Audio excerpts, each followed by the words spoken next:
It's far too easy to get pot these days. I run into people all day long that it was just far too easy for them to get pot. You know those people who smoke way too much and are just way too high to deal with life. You know what I mean. Well, I gotta cut them a little slack because, well, I used to smoke pot myself, you know, but that was way, way, way, way back behind the dumpster about 10 months ago. Too high is a real thing, though. It's been a long time since I've been too high, but I remember it well. My friend and I were smoking something we had scraped out of his pipe when my friend my friends don't like me to use their real names in my stories, so my friend Not Rick calls, and he's desperate. He's at work, and he's just received a text that said, "It's here! Best dank ever! Limited quantity! You need this! Won't last an hour!" Well, of course Not Rick needed it, but he was stuck at work. So he called me, his best friend, to go get this wonder weed. Said he'd already paid for it, and we just needed to pick it up. So my other friend, not Tony, and I raced over to pick up the demon weed. I left Not Tony in the car, well, because that's what you did back then, and I went to knock on the door. Within moments, I had snagged a bag and headed back to the car. I tossed it to Not Tony without even taking a look at it and started the car. Suddenly, the car is enveloped in this stank that is so thick you can practically chew it. I hear Not Tony gasp. I notice an unearthly green glow from the passenger seat, and I turn to see Not Tony holding up a single glorious crystal-coated bud that's nearly blinding. There's the sound of a chorus of angels. Oh.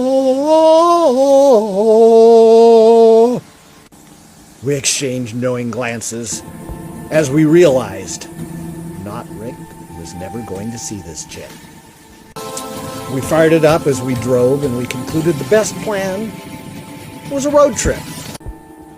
So we randomly decided to invade Canada. Oh, Canada! So we proceeded to smoke ourselves into utter oblivion.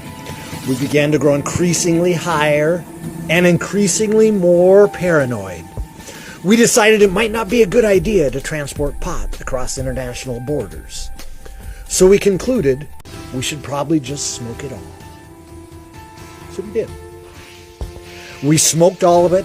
We sucked down every last bit just as we approached the Canadian border. We pulled up to the border crossing, rolled the window down, and this huge plume of smoke pours out of our car. Right into the border guard's face. We're madly trying to wave off the excess clouds lingering, and he's asking something. I have no idea what he's saying because, well, he's Canadian.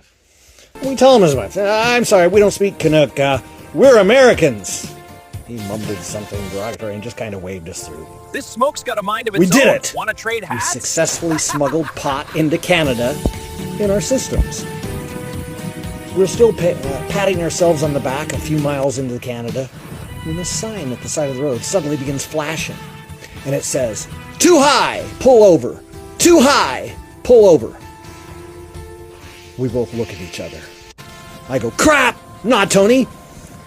They have stealth technology here in Canada. They know. They know!"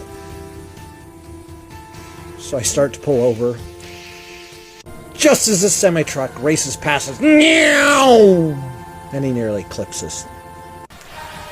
Because apparently his truck was too high to pass under the overpass, and he needed us to get out of the way so he could exit. His truck was too high, and so are we. Too high to deal with reality.